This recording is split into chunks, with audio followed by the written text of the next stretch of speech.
آپ نے ایک راستہ بتایا شکر کا، ہاں اللہ تعالیٰ سے شکر کرنا چاہیے جو بھی ہے، جو بھی کچھ ہو رہا ہے اللہ تعالیٰ کی رضا کے مطابق۔ جی ہاں انسان کی زندگی میں ایک اور مقام بھی آتا ہے صبر کا، اس ہاں سلسلے میں بھی کچھ ارشاد۔ ہاں، اس سلسلے میں ارشاد یہ ہے کہ اللہ تعالیٰ کا اپنے ارشاد ہے کہ وَلَنَبْلُوَنَّكُمْ بِشَيْءٍ مِّنَ الْخَوْفِ وَالْجُوعِ وَنَقْصٍ مِّنَ الْأَمْوَالِ وَالْأَنفُسِ وَالثَّمَرَاتِ وَبَشِّرِ الصَّابِرِينَ الَّذِينَ اذا اصابتهم مصیبت قالوا انا للہ وانا الیہ راجعون۔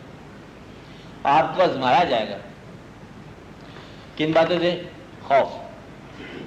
اب یہ جو خوف ہے محفوظ زندگی میں خوف ہے، آپ کی زندگی محفوظ ہے پھر خوف ہے، دروازے بند ہیں خوف اندر ہے، آپ بات سمجھ رہے ہیں؟ صحت موجود ہے بیماری کا خوف ہے، اور پیسہ ہے غریبی کا خوف ہے۔ یہ خوف اللہ تعالیٰ نے ایک ایسی عجیب و غریب فرشتہ سمجھ لو کہ اس کو کوئی نہیں روک سکتا، یہ آپ کے گھر میں آ جاتا ہے۔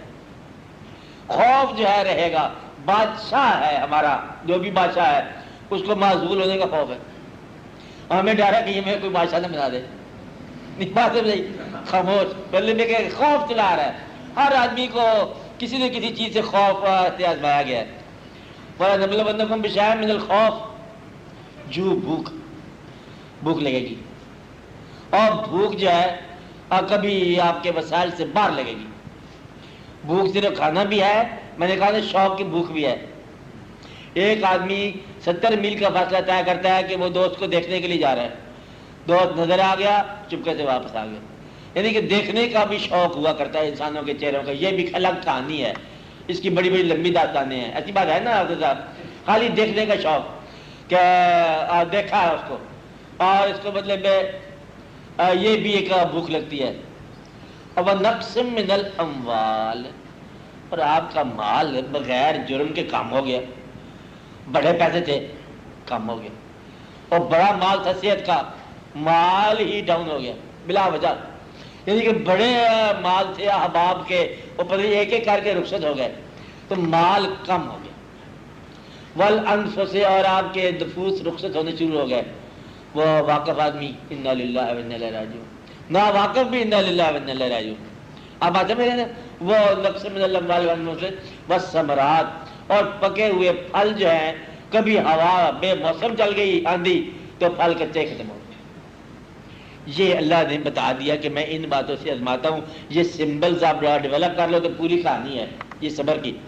اب جس نے ان باتوں میں صبر کیا، وہ بشر الصابرین الذین اذا اصابتهم مصیبت، جب واضح کر دیا جب کوئی مصیبت تم پر آئے صبر کرنے والوں پر، قالوا انا للہ وانا الیہ راجعون، وہ کہتے ہیں ہم اللہ کی طرف ہیں، اللہ کی طرف جانے والے ہیں، ہم اسی کی طرف لوٹنے والے ہیں، ادھر سے آئے ہیں۔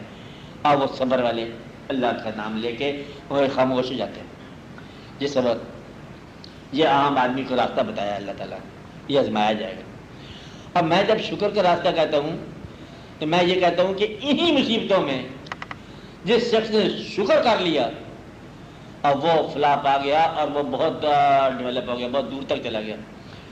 یہی واقعہ میں نے پہلے بتایا کہ کربلا میں یہی واقعہ ہوا، اور ان لوگوں نے اللہ کا شکر ادا کیا اور وہ سرفراز ہوئے، امام ہو گئے۔ اب بات میرے تو جو اللہ کے قریب ہو وہ اللہ کی طرف سے آنے والی آزمائش کو بھی شکر سے گزارتا ہے۔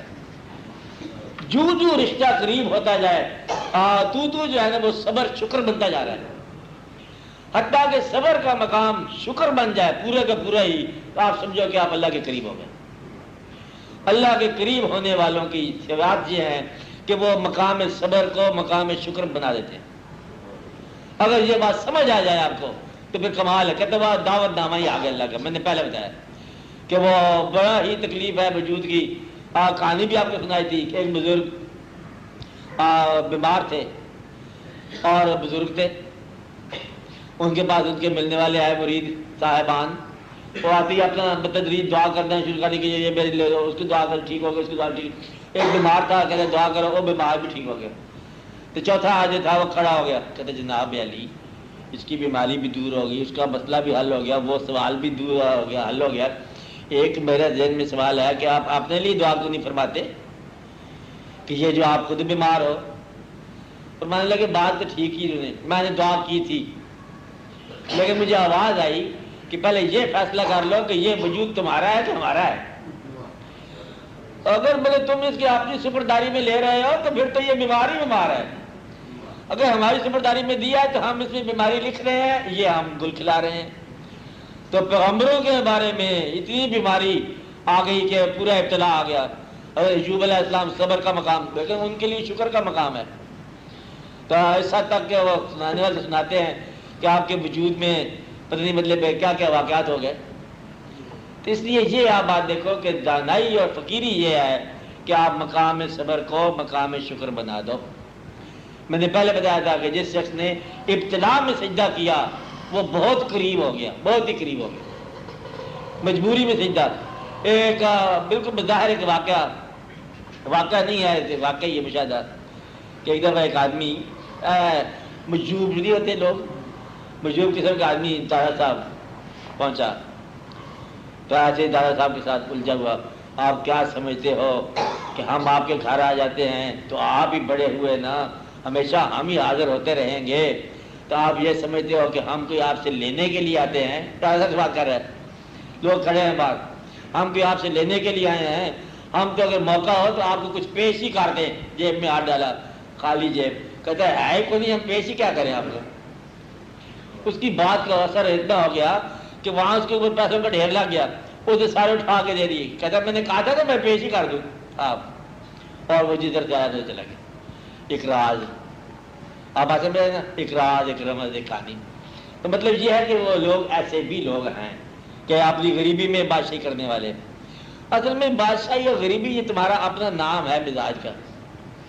آرزویں بڑھتی جا رہی ہیں تو انسان غریب ہوتا جا رہا ہے، اور اگر آرزو کام کر دو تو اسی حال میں آپ امیر ہو جاؤ گے، حالات وہی رہیں گے۔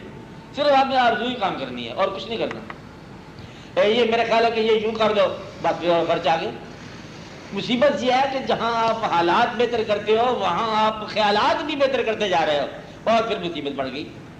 یعنی کہ آپ یوں کہو آرزو اور نسبت حاصل، اگر یہ کوئی ایکویشن بنتی ہے نا، اگر تو یہ برابر ہو تو پرسکون زندگی ہے، آپ آ سمجھ رہے ہیں؟ اور اگر آرزو نسبت حاصل کوئی ایک سے زیادہ ہو جائے گا تو سمجھو کہ پھر انسان برباد ہو گیا۔ یعنی کہ حاصل کو آرزو کے ساتھ ساتھ رکھو یا آرزو کو حاصل کے تابع کر دو۔ اگر یہ تابع کر دو گے تو آپ کی زندگی آسان ہو جائے گی۔ اس لیے آپ نے آپ کو بس اللہ تعالیٰ کے حضور میں پیش کرو، وہ بہتر جانتا ہے اس نے کیا پیش کر دیا، جو اسے عطا فرما دیا شکر ادا کرو، اور شکر کرو، جو ہو گیا وہ تو ہو گیا، جو نہیں ہوا اس کا شکر کر۔ اب آتے میرے نا تو نقصان ہو گیا، اور جو بچ گیا اس کا شکر ادا کر۔ شکر کرنے کا موقع کبھی ختم نہیں ہوتا، ہر موسم شکر کرنے کا موسم ہے، ہر موسم شکر کرنے کا موسم۔ کہ آپ کے بیٹے نے غلطی کی ہے، شکر کرو کہ غلطی ہی کی ہے، نہیں بیٹا تو موجود ہے۔ اب آتے میرے کہ ہم سے پوچھو تو وہ کیا واقعہ ہو گیا، اس سے پوچھو تو کیا واقعہ ہو گیا، اس آدمی سے پوچھو تو اس کے ساتھ کیا واقعہ ہو گیا۔ شکر کرو، شکر کے ساتھ غلطیوں کو پردے میں رکھ لو۔ اب آتے میں شکر سے نعمت میں اضافہ ہوتا ہے، اور صبر سے جو ہے نا سکون ملتا ہے۔ آپ اپنے صبر کو شکر بنا دو، مسئلہ حل ہو جائے گا۔